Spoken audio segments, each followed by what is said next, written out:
নমস্কার বন্ধুরা, welcome to my channel Piyali's magic foods. আরও একটি নতুন রেসিপিতে আপনাদের সকলকে স্বাগত জানাই।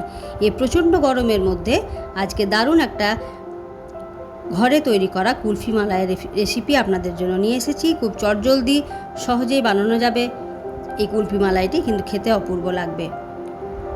চলুন বাড়িতে তৈরি করা কুলফিটি বানিয়ে ফেলি। প্রথমে একটি পাত্রের মধ্যে 1 লিটারের মতো ফুল ক্রিম মিল্ক নিয়ে নিলাম। ভালো করে নাড়িয়ে নাড়িয়ে 20 থেকে 25 মিনিট এই দুধটাকে ফোটাতে হবে।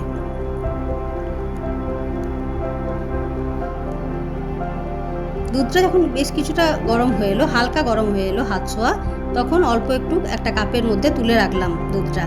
তার মধ্যে দিয়ে দিলাম 3 টেবিল চামচের মতো গুঁড়ো দুধটা ভালো করে গুলে নিলাম। খুব বেশি গরম দুধের মধ্যে কিন্তু গুঁড়ো দুধ বা পাউডার দুধ একেবারেই গোলা যায় না।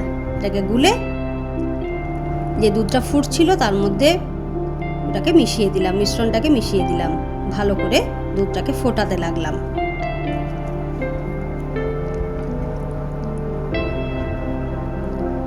পাউডার দুধ মেশালে কি হবে, একটু তাড়াতাড়ি দুধটা ঘন হয়ে আসবে, এবং কুলফির ক্ষেত্রে দুধ যত ঘন হয় ততই কিন্তু কুলফিটা খেতে সুস্বাদু লাগে, খুবই ভালো লাগে। বেশ 10 মিনিট ফোটার পরে এর মধ্যে 1.5 কাপের মতো দিয়ে দিলাম।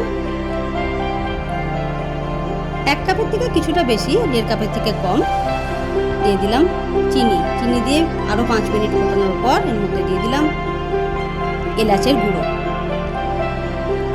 গুঁড়ো দিয়ে আরও কিছুক্ষণ ফোটানোর পরেই রেডি হয়ে গেল কুলফি মালাই তৈরি করার জন্য দুধের মিশ্রণ। দুধের মিশ্রণটাকে ঠান্ডা করে নিয়ে একেবারে ঠান্ডা করে নিতে হবে।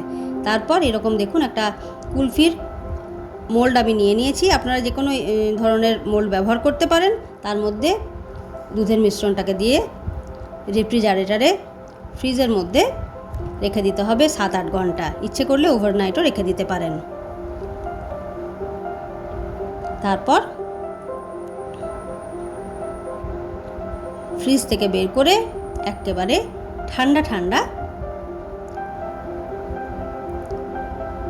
কুলফি মালাই সার্ভ করুন। দেখুন কি সুন্দর আমার কুলফিগুলো একেবারে জমে গেছে, দারুণভাবে তৈরি হয়েছে। খেতেও কিন্তু এই কুলফিগুলো অপূর্ব হয়েছিল। বেশ কিছুটা বরফের টুকরো নিয়ে, আইস কিউবস নিয়ে তার উপরে কুলফিগুলোকে বের করে রাখবেন। তা না হলে কিন্তু সঙ্গে সঙ্গে একেবারে মেল্ট হয়ে যাবে, কারণ বাইরে প্রচণ্ড গরম। এই গরমের মধ্যে কুলফি বেশিক্ষণ কিন্তু বাইরে রাখা যায় না। সঙ্গে সঙ্গে ফ্রিজ থেকে বের করেই ঠান্ডা ঠান্ডা কুলফি সার্ভ করে দেবেন। তাহলে কেমন লাগলো বন্ধুরা আজকের রেসিপি, অবশ্যই জানাবেন। যদি আমার রেসিপি ভালো লেগে থাকে তাহলে অবশ্যই লাইক বাটন প্রেস করবেন এবং একটি ছোট্ট কমেন্ট করতে ভুলবেন না বন্ধুরা। আর এখনও পর্যন্ত যারা আমার চ্যানেলটি সাবস্ক্রাইব করেননি, অবশ্যই কিন্তু নতুন নতুন রেসিপি পাওয়ার জন্য আমার চ্যানেলটিকে সাবস্ক্রাইব করতে হবে। পাশে থাকা বেল আইকন অবশ্যই প্রেস করে দেবেন বন্ধুরা। তাহলে আজকে এই পর্যন্তই।